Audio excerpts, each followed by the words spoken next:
કેમ છો દોસ્તો? મજામાં ને? આજે આપણે ધોરણ 11ના ગુજરાતી વિષયની અંદર જે આપણો પાઠ નંબર 4 છે અમૃતા, તેના સ્વાધ્યાયનું સચોટ અને સંપૂર્ણ સોલ્યુશન આજના આ વિડીયોની અંદર જોવાના છે. મિત્રો, બીજી એક ખાસ મહત્વની સૂચના તમને આપી છે કે ભાઈ ધોરણ 11ની અંદર ગુજરાતી વિષયના દરેક પાઠના વિડીયો આપણી આ YouTube ચેનલ ઉપર મુકાઈ ચૂક્યા છે અને એની PDF આપણી એપ્લિકેશન ઉપર મુકાઈ ચૂકી છે, જેની લિંક તમને નીચે ડિસ્ક્રિપ્શન બોક્સમાં મળી જશે, તો જરૂરથી અભ્યાસ કરી લેજો. ચાલો હવે આપણે શરૂ કરીએ ધોરણ 11 વિષય ગુજરાતી પાઠ નંબર 4 અમૃતાના સ્વાધ્યાયનું સચોટ અને સંપૂર્ણ સોલ્યુશન. એમાં છે પ્રશ્ન નંબર 1. શું કહ્યું છે પ્રશ્ન નંબર 1 ની અંદર? જો પ્રશ્ન નંબર 1 માં કહ્યું છે કે નીચેના પ્રશ્નોના ઉત્તર એક એક વાક્યમાં લખો. પહેલો સવાલ, અમૃતાને સૌ શું કહી બોલાવતા હતા? તો જવાબ આવશે અમૃતાને સૌ અમુના વહાલ સોયા નામથી બોલાવતા હતા. બીજું, અમૃતા માટે રાજુબા હંમેશા શું કહેતા હતા? તો અમૃતા માટે રાજુબા હંમેશા કહેતા હતા કે અમુ મોટી થશે ત્યારે નર્મદા જેવી જ રૂપાળી થવાની. ત્યાર પછી ત્રીજો સવાલ, માસી અને મામીએ લેખકને લગ્ન પ્રસંગે કઈ ભેટ આપી? તો માસીએ લેખકને લગ્નમાં સોનાની સેર અને મામીએ લેખકને હાથની કલ્લીઓ આપી. ચોથું, લેખક ક્યારે રડી પડ્યા? તો જવાબ આવશે અમુના લગ્ન લેવાયા અને એને પીઠી ચઢી ત્યારે લેખક રડી પડ્યા. મિત્રો, તમારી પાસે સ્માર્ટ બોર્ડ છે પણ તમે પીપીટી નથી બનાવી શકતા, આવડતી નથી, સમય બગડે છે અને એના કારણે તમે ઘણું બધું ગુમાવી રહ્યા છો. કારણ કે પીપીટી દ્વારા તમે ભણાવો ને તો વિદ્યાર્થીઓને આકર્ષક પ્રેઝન્ટેશન દ્વારા તમે અભ્યાસ કરાવી શકો. વિદ્યાર્થીને પણ ખૂબ સારામાં સારી રીતે બધી સમજ પડી જશે. તો આવી ready to use PPT ocean જ્ઞાન લાઈવ લઈને આવ્યું છે તમારા નામ અને લોગો સાથે. ધોરણ 6 થી 10ના વિદ્યાર્થીઓ માટે ગણિત, વિજ્ઞાન, અંગ્રેજી, સામાજિક વિજ્ઞાન અને ગુજરાતી વિષય પણ ઉપલબ્ધ છે. અને સાથે સાથે ધોરણ 11 અને 12ના વિદ્યાર્થીઓ માટે એકાઉન્ટ, સ્ટેટિકો, બીએ અને ઇંગ્લિશ જેવા વિષયો ઉપલબ્ધ છે. મોબાઈલ નંબર છે 70 46 22 22 54. તો જરૂરથી ચોક્કસથી આ જે છે પીપીટી તમારા નામ અને લોગો સાથે એકવાર યુઝ કરી જુઓ. મોબાઈલ નંબર છે, સંપર્ક કરો, એફોર્ડેબલ પ્રાઇસ છે. પ્રશ્ન નંબર 2, નીચેના પ્રશ્નોના 2-3 વાક્યમાં ઉત્તર લખો. પહેલો સવાલ, ભૈરવ કાકા કોણ હતા? તેમની શી વિશેષતા હતી? તો ભૈરવ કાકા લેખકના ફળિયામાં રહેવા આવેલા ભાડૂત હતા. ભૈરવ કાકા પાસે આરસ પહાણ ટાંકવાનું એક વિશિષ્ટ કળા હતી. ટાંકણું જાણે તેમનું બાળક અને હથોડી જાણે તેમની દાસી હોય એ રીતે તેમની પાસેથી એ કામ લેતા. તેમણે આરસનો એક ખલ તૈયાર કરીને લેખકના બાને આપ્યો હતો. તેમણે અમુને પણ આરસના સરસ પાંચિકા બનાવી આપ્યા હતા.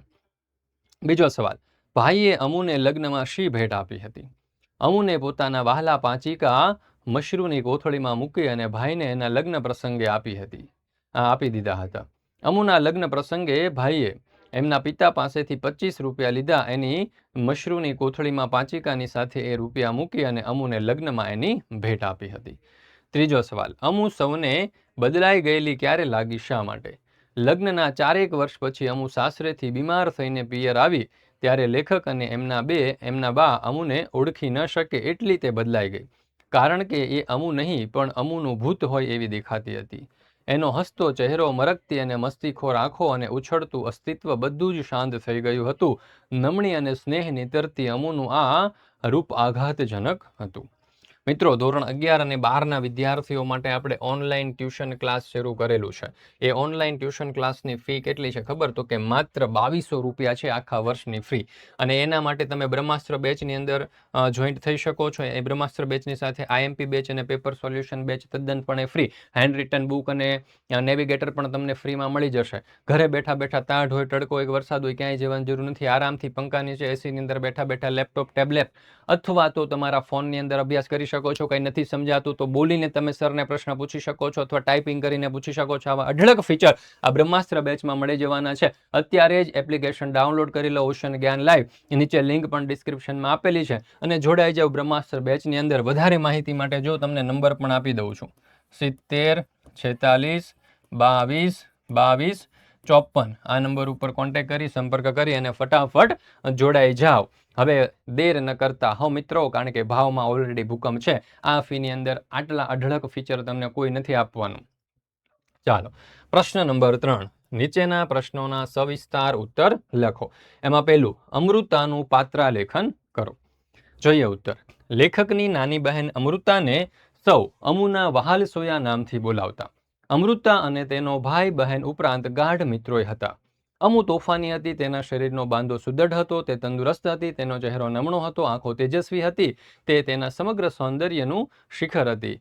તેનામાં બાળ સહજ નિખાલસતા હતી. અમુની બા નર્મદાએ તેની નાની રાજુબાને રાજી કરવા કોઈ અવધૂતના શબ્દોમાં વિશ્વાસ મૂક્યો હતો અને ગળામાં પહેરેલી સોનાની કંઠી અવધૂતને આપી દીધી હતી. આ જાણીને તેણે તરત જ તેની બાને નિખાલસ ભાવે કહ્યું, મારા ગળામાંથી સોનાની કંઠી કાઢી લે, નહીં તો હું કોઈ સાધુને આપી દઈશ. એમને પાંચિકાનો પણ ખૂબ શોખ હતો. એટલું જ નહીં, તે પાંચિકા રમવામાં હોશિયાર હતી. તેનો ભાઈ પ્રત્યેનો પ્રેમ અતૂટ હતો. આથી તે ભાઈના લગ્નની વાત સ્વીકારી શકી નહીં. તેણે ભાઈના લગ્ન બંધ રખાવવા અથવા તો તેને પરણાવવાની વાત ઉડાડી દેવા ખૂબ પ્રયત્ન કર્યા, પણ ફાવી નહીં. ભાઈને પીઠી ચોળી ત્યારે તે ચોધાર આંસુએ રડી, કોઈથી છાની ન રહી. ભાઈએ તેને બાથમાં લીધી ત્યારે તેના ડૂચકા શમ્યા. તેણે પોતાના વહાલા અને મનગમતા પાંચિકા ભાઈને લગ્નમાં ભેટ આપી દીધા. અમુએ પોતાના ભાઈ પ્રત્યેના પ્રેમમાં એકાધિકાર જમાવ્યો હતો. અમુના લગ્ન થતાં તેના વિદાય પ્રસંગે ભાઈએ પણ એ પાંચિકાની મશરૂની કોથળીમાં 25 રૂપિયા મૂકીને કોથળી અમુના હાથમાં સરકાવી દીધી હતી.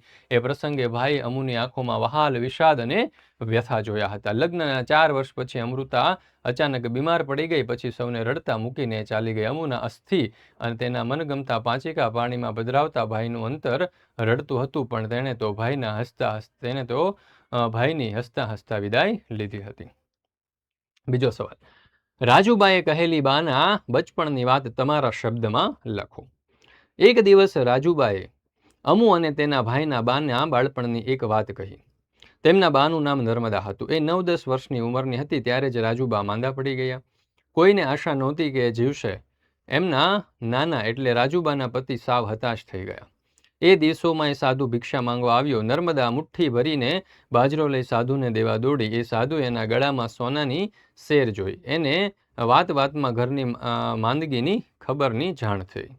એટલે એણે નર્મદાને કહ્યું, તારી આ સોનાની કંઠી આપી દે તો તારી માં સાજી થઈ જાય એવી દેવભસ્મ આપું. ભોળી નર્મદાએ તરત જ સોનાની કંઠી ગળામાંથી ઉતારીને સાધુને આપી દીધી અને સાધુ ચપટી ભસ્મ આપી અને ચાલતો થયો.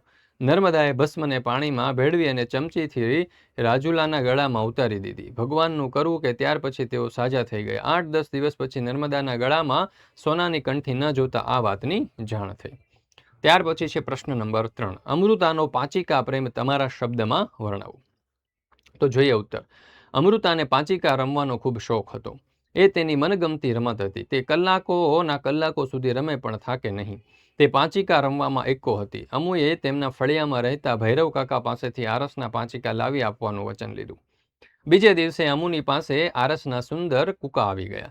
તેણે રમીને એ પાંચિકાને સરસ મજાના લીસા અને ચળકતા બનાવ્યા. અમુ પાંચિકાથી રમે ત્યારે તેનો કૂકો બહુ ઊંચે સુધી ઉછળે અને નીચે આવે ત્યારે કૂકાની સાથે તેની આંખની કીકી પણ ઊંચે ચડે અને નીચે ઉતરે. અમુ પાંચિકા રમવામાં એવી એકાકાર થઈ જતી કે તેની ચબરાક આંખો ઊંચે ઉછળતા કૂકાને તરત જ હાથમાં ઝીલી લેતી. આરસના કૂકા એને ખૂબ વહાલા હતા. એને સાચવવા માટે એણે ખાસ મશરૂની કોથળી કરાવેલી. કૂકા એટલે અમુનો પ્રાણ, એનું અમૂલ્ય ઘરેણું અને એની મોંઘી મિલકત. ત્યાર પછી છે પ્રશ્ન નંબર 4. લેખકનો ભગીની પ્રેમ ચરિત્ર નિબંધમાં કેવી રીતે પ્રકટ થાય છે તે જણાવો. લેખકને અમુ એટલી વહાલી હતી કે બહેન અમૃતા ઉપર ચરિત્ર નિબંધ લખીને જાણે પોતાની વહાલસોઈ બહેનને સ્વરાંજલિ આપે છે.